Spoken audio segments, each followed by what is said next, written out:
Como vencer a depressão. Tim LaHaye, 1975. Introdução. Quando a revista Newsweek, 8 de janeiro de 1973, publicou como história de capa o artigo de fundo intitulado Batalhando contra a Depressão, página 51, não pude mais conter-me. Fazia algum tempo eu havia pensado em escrever um livro sobre como vencer a depressão, e esse artigo deu-me a motivação final. Minhas próprias observações se confirmaram quando li. Porque não há dúvida de que a depressão, há muito a doença mental dominante nos Estados Unidos, agora chega às raias da epidemia, tendo o suicídio como um dos resultados mais frequentes.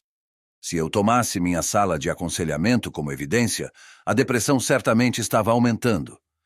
Esse artigo e livros recentes sobre o mesmo assunto mostram-nos que não temos levado vantagem sobre um problema que está devastando a civilização ocidental. Por vários anos, venho estudando com especial cuidado essa enfermidade emocional que destrói vidas. Confrontei-me, em meu treinamento e pesquisas, com muita confusão, contradição e sugestões disfarçadas em psicologia, de difícil esclarecimento. Mas, como o fluxo de pessoas deprimidas aumentasse, fui forçado a dar-lhes ajuda da melhor maneira que podia. Uma fórmula terapêutica, que muitos acharam satisfatória, desenvolveu-se gradativamente.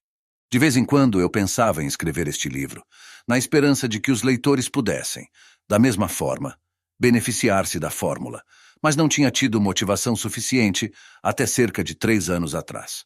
Não tendo tendência para a depressão, eu não podia identificar-me pronta e experimentalmente com as perturbações emocionais dos meus pacientes. Mas no dia 7 de outubro de 1969, tive a experiência mais devastadora de minha vida desde a morte de meu pai, quando eu tinha 10 anos de idade. Abatido por minha primeira onda séria de depressão, pude pela primeira vez identificar-me com um sentimento frio, apático e sem esperança dos deprimidos. A primeira depressão desapareceu em alguns dias, mas nos 2 anos e meio seguintes, experimentei mais 4 depressões, todas saídas da mesma fonte. Fazendo um retrospecto, descubro que toda vez que usava a fórmula empregada com os outros, a depressão desaparecia. Voltava sempre que eu falhava em observar a fórmula.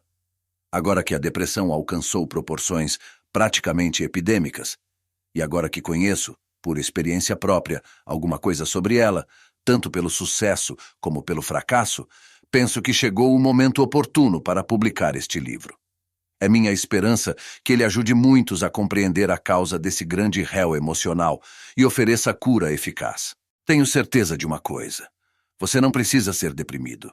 Se você, ou alguma pessoa que lhe é cara, tem este problema, ficarão contentes em receber as boas novas de um meio para vencer esse problema.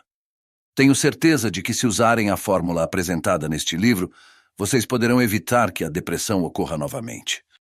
Capítulo 1. O problema da depressão. Uma mulher atraente, de pouco mais de 30 anos de idade, depois de entrar em meu consultório de aconselhamento e sentar-se, exalou aquele suspiro longo e um tanto desencorajador que eu já associara com os deprimidos. O nome dela poderia ter sido Senhora Tem Tudo. Realmente, nada lhe faltava. Deixando sua suntuosa mansão estilo colonial e um guarda-roupa cheio de modelos exclusivos, ela dirigiu-se com seus problemas para meu consultório numa perua nova. Tinha 3 adoráveis filhas em idade escolar e um marido, tipo executivo e dinâmico, que nunca lhe fora infiel. Embora possuísse tudo quanto queria, ela não era feliz. Ela havia ido a um psiquiatra 3 vezes por semana, durante 2 meses. Apesar disso, antes de vir consultar-me, a senhora Tem Tudo havia tentado tirar sua própria vida. Em estado de depressão, ela abaixou as persianas da janela de seu quarto, arrastou-se para a cama, depois que as filhas haviam saído para a escola, e cobriu-se com os lençóis até a cabeça. Apesar de sua ótima aparência, ela disse que tinha saído de uma situação semelhante para vir a meu consultório. Embora o caso de depressão dessa jovem mãe fosse grave, não era o pior que me havia chegado às mãos. De fato, seu estado emocional não era nada incomum, porque a maioria das pessoas que vêm a mim para aconselhamento sofrem de depressão. Os outros conselheiros também acham que esta é uma regra geral. Quase todos os dias, a média dos conselheiros é confrontada com vários casos de depressão. Um psicólogo proeminente fez a seguinte observação, recentemente. Todos nós ficamos deprimidos de vez em quando. Isto é perfeitamente normal. Um médico, ao fazer uma preleção a alguns colegas sobre como diagnosticar a depressão, comentou: de certo modo, devíamos esperar que todos os indivíduos tenham depressão. Por muitos anos, a depressão tem sido a doença emocional dominante do país e continua aumentando.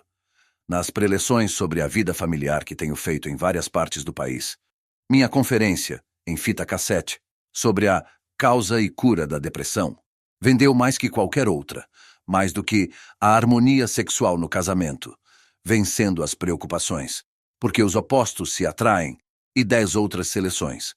Entre 50 mil a 70 mil pessoas cometem suicídio anualmente, falando só dos Estados Unidos, e sabemos que apenas uma pequena porcentagem dos que tentam suicidar-se consegue seu intento. A pesquisa revela que mais da metade dessas pessoas sofrem de depressão. O Instituto Nacional de Saúde Mental indica que 125 mil norte-americanos são hospitalizados anualmente com depressão, enquanto outros 200 mil ou mais são tratados por psiquiatras.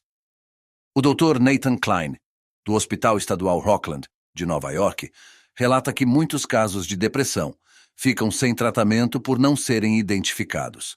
Estima-se que vão de 4 a 8 milhões por ano.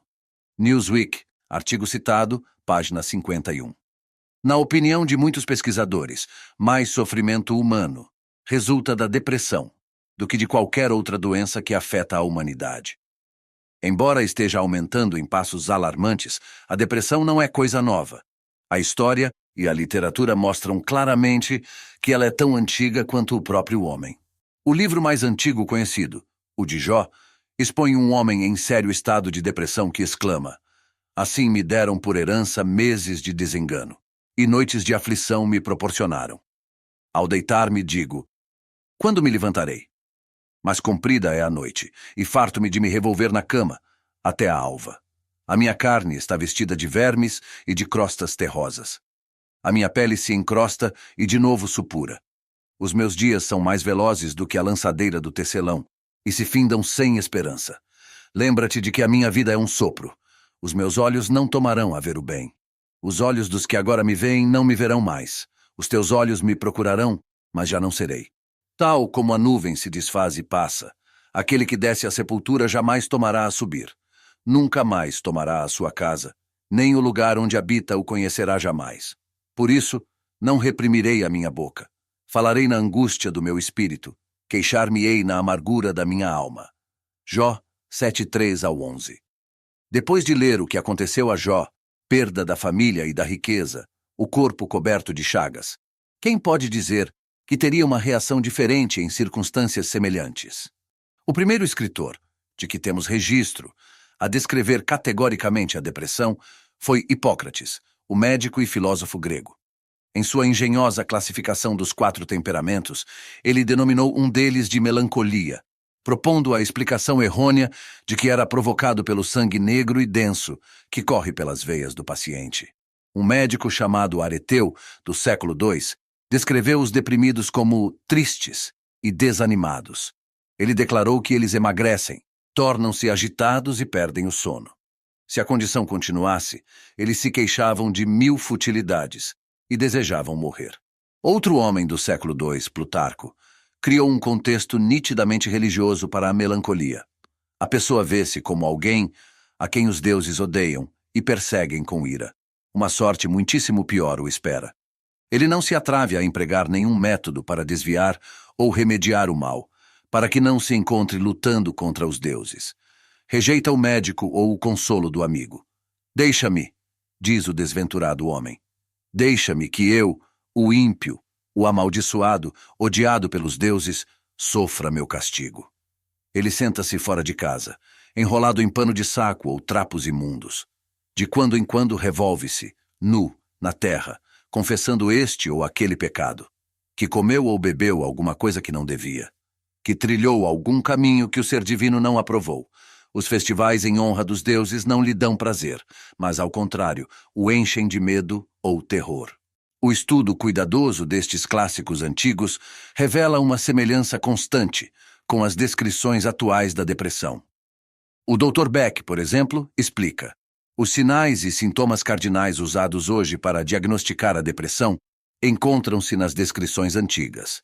Gênio abatido, triste, desalentado, fútil, autocastigo, o amaldiçoado, odiado pelos deuses. Comportamento de autodegradação, enrolado em pano de saco ou trapos imundos. Ele revolve-se nu na terra. Desejo de morrer. Sintomas físicos e vegetativos, agitação, perda de apetite e peso, insônia. E ilusões de ter cometido pecados imperdoáveis. As descrições anteriores da depressão incluem as características típicas desta condição. Existem poucas síndromes psiquiátricas cujas descrições clínicas são tão constantes através das épocas sucessivas da história. É um tanto embaraçoso que, para a consternação nossa, infelizmente, depois de quase 2.500 anos, o homem secular de nosso dia não esteja em melhores condições de curar o problema do que os antigos. A depressão é universal. Pode-se dizer que todos passam por períodos depressivos num momento ou outro da vida. Pode ser que não seja tão desesperador a ponto de se cometer suicídio, mas todos têm experimentado ataques depressivos numa oportunidade ou noutra. Durante estes últimos anos, tenho feito uma pesquisa em auditórios, que passa de 100.000 pessoas. A pergunta que faço é: existe alguém dentre os presentes que em toda a sua vida nunca sofreu de depressão? Pelo menos até o presente, ninguém ainda se viu livre desse problema. Certamente todas essas pessoas não reconhecem que estão mergulhadas no pântano da desconfiança, da obra de João Bunyan, O Peregrino. Muitas dessas pessoas, ao responderem à pergunta, pensavam em termos de estados depressivos leves, o que muitos familiarmente chamam de estar de lua, ou, como uma senhora expressou, ter um nó na garganta. Mas todas tinham consciência clara de que em certos períodos da vida sentiram-se infelizes. É óbvio que existe grande diferença entre infelicidade e doença mental. Entretanto, mesmo as formas mais leves de depressão empanam a pungência da margem feliz da vida. A depressão não somente é universal, mas também não faz acepção de pessoas. Estudos recentes mostram que ela afeta tanto os pobres como os ricos. Como mostraremos neste livro, a depressão é causada pelas circunstâncias, posses ou posição que se ocupa na vida. Portanto, todos os homens são suscetíveis a ela. Nenhuma profissão está isenta de depressão, pois a encontramos entre motoristas de táxi, donas de casa, comerciantes, professores, operários de construção e empreiteiros. Muitos temem que confessar que estão deprimidos equivale a reconhecer que sofrem de uma deficiência mental. Embora esteja realmente relacionada com os padrões do pensamento, nada tem a ver com o QI. Pelo contrário, as pessoas que possuem QI mais altos são as mais vulneráveis a esta doença. Por exemplo, quase todas as autoridades que consultei sobre a matéria estão de acordo em que Sir Winston Churchill, baluarte da Inglaterra, em tempo de grande crise nacional, sofria de ataques sérios de depressão. Alguns dos maiores gênios do mundo padeceram do mesmo mal. Ao terminar uma obra de arte magnífica ou outro feito criativo, caíam num período apático de depressão. Quando afirmamos que todos os seres humanos têm experimentado a depressão, falamos de modo geral das muitas formas em que ela se apresenta, as quais serão analisadas mais tarde. Estas formas incluem desde o simples estado de melancolia e pequenas variedades de humor, comum a todos os indivíduos, à psicose mais severa. A vida em si mesma é imprevisível, e todos os seres humanos necessariamente terão de experimentar a infelicidade. Um psiquiatra admitiu: parece que estamos morrendo de fome de felicidade a maior parte do tempo. Para a maioria das pessoas, felicidade é uma mercadoria rara, que, como veremos, depende mais da atitude mental que das circunstâncias. Mas, sempre que uma pessoa se sente infeliz, tem a tendência de sentir-se deprimida. É ilusão pensar que o ser humano pode escapar das causas naturais da infelicidade. Portanto, se viver é experimentar graus variados de infelicidade, e sendo a depressão o oposto da felicidade, então todos os homens estão fadados a sentir-se deprimidos em algumas ocasiões. Os estudiosos do comportamento humano têm lutado há muito tempo com duas perguntas. Uma, por que algumas pessoas ficam deprimidas mais frequentemente do que outras? E duas, Qual é a causa verdadeira da depressão? Estas duas questões serão tratadas em capítulos posteriores. Muitos gostam de pensar que a depressão é uma doença advinda de causas físicas, assim, livrando-se de qualquer responsabilidade por ela. Ao fazer isso, prejudicam seriamente suas chances de recuperação. Tenho observado pessoas felizes e contentes, cuja alegria se irradia mesmo no meio das circunstâncias mais infelizes da vida, enquanto outras transformam as circunstâncias alegres em abismos de depressão. A menos que o indivíduo esteja disposto a encarar o fato de que sua atitude mental para com as circunstâncias, e não as circunstâncias em si mesmas, é que causa sua infelicidade e depressão, em minha opinião, ele não tem cura.